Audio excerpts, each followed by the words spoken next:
Car's pretty quiet on the highway. There's not a whole lot of wind noise. It's pretty comfortable. The suspension does get a little bit unsettled over larger bumps, especially if you're in mid-turn. The back end can tend to skip around a little bit. But otherwise, the car rides pretty well for a daily driver, especially on some of the rough roads here in Michigan. We're cruising at about 2,700 RPM at 70 miles an hour. I'd imagine at this speed you'd be getting pretty good gas mileage.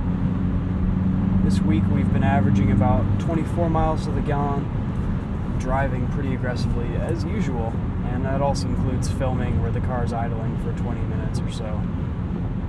It's not really an accurate representation of fuel mileage, but that's what we've got.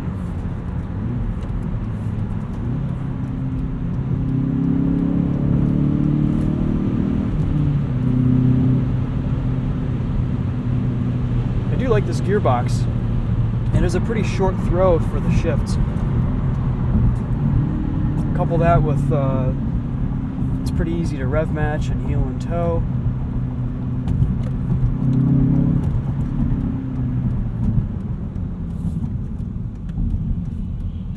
And this has a decent amount of mid-range torque as well.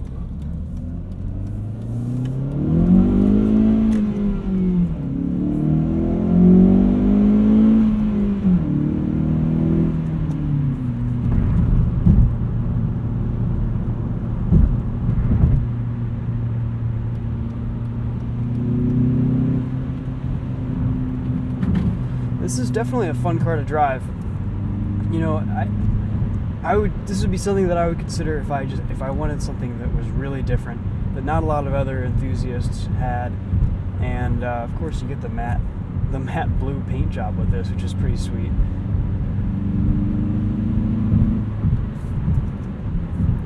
And I'm sure with a few little bolt-on mods, intake, exhaust, you'd wake up the car a little bit.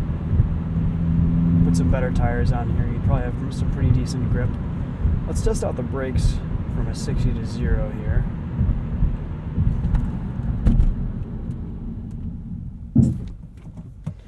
On a cold stop, brakes are not that great. They're a little weak. They could be better.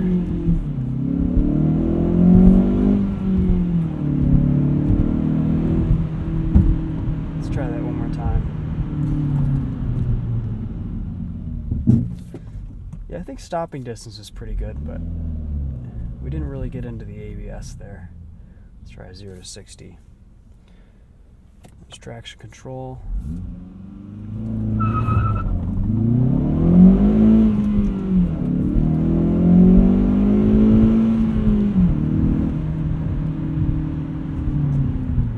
The second gear tops out around 55 miles per hour.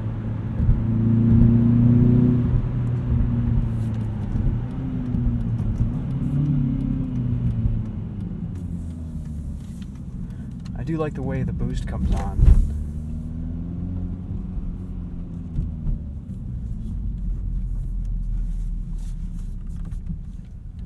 Good turning radius.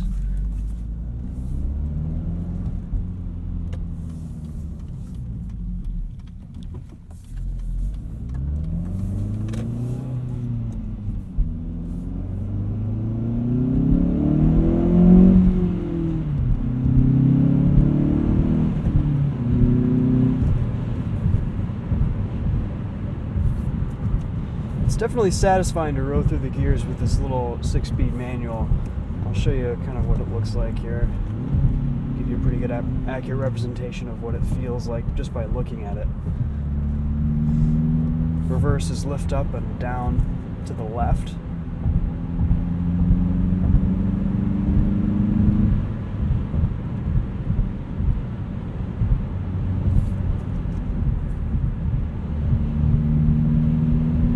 Not a whole lot of turbo lag. Torque seems to be pretty decent, above 2,000 RPM.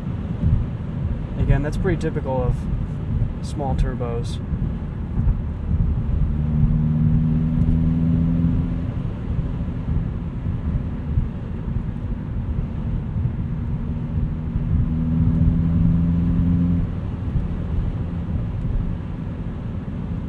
I I definitely think the sound would be improved with a catback exhaust. This is a little bit of a quiet drive right now, at least for my tastes.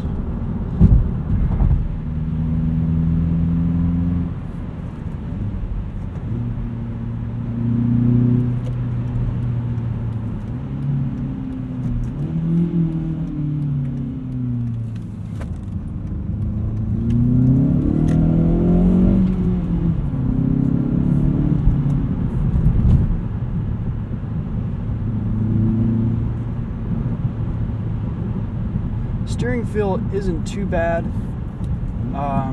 It definitely communicates. I was slipping a little bit on the front tires on that turn in, and I definitely felt what was going on.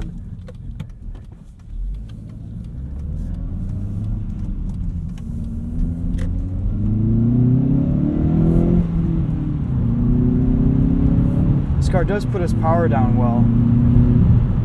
I'm not getting a lot of wheel spin from the inside wheel out of turns.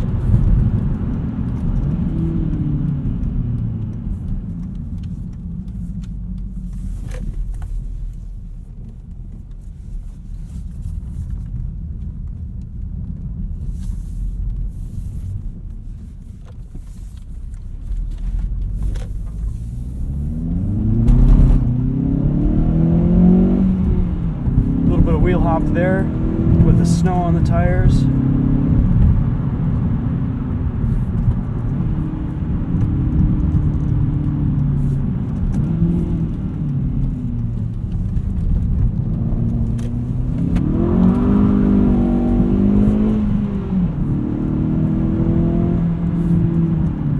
Spinning up the inside wheel in typical hot hatch fashion there.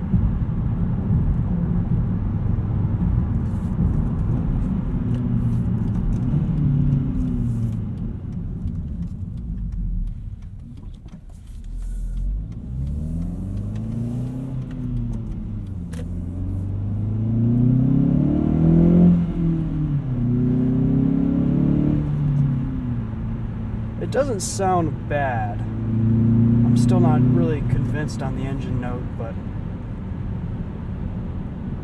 it definitely provides for a quiet driving experience if you're not hustling it.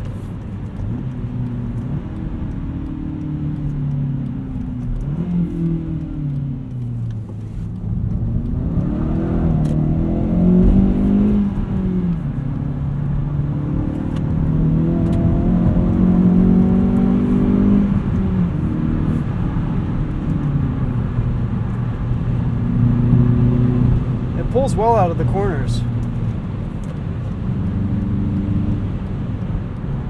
It seems to have plenty of torque in 6th gear. So if I were to pass this Volt right now, we're in 6th.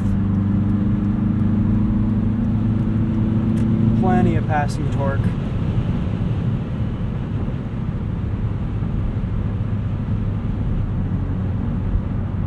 Overall, it's pretty quiet in here. Definitely hear the stereo really well at highway speeds.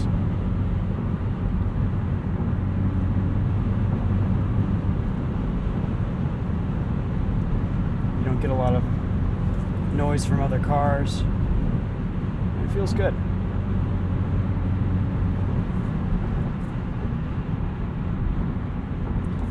I'm not sure I'm sold on these blue interior accents, but I guess it's kind of cool if you're into that kind of boy racer theme.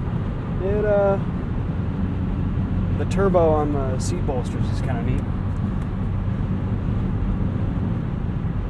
Blue stitching on the steering wheel, and then of course on the handles here and here you've got, it's kind of a rubberized tacky blue accent.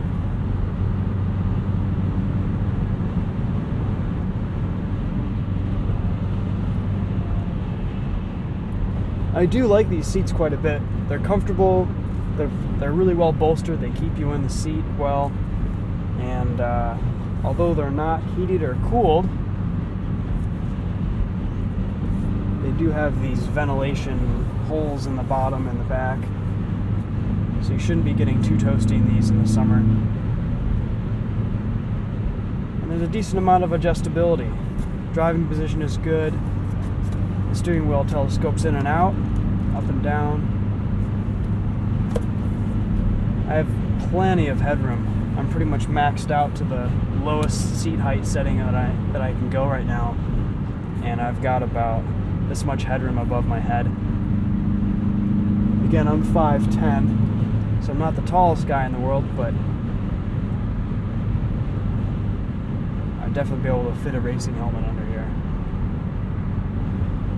Overall, I'd say this is a pretty nice car. I was never really a big fan of the standard Hyundai Veloster. I thought it was way too slow by modern car standards.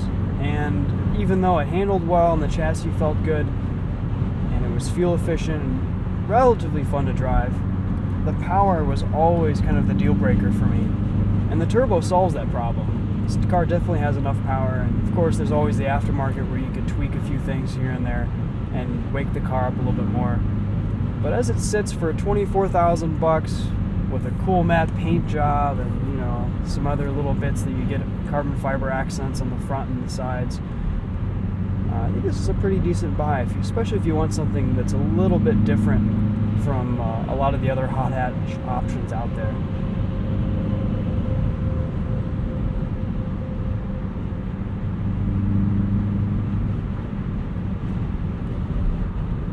Alright guys, well I guess that wraps up the 2016 Hyundai Veloster Turbo Rally Edition review, POV review.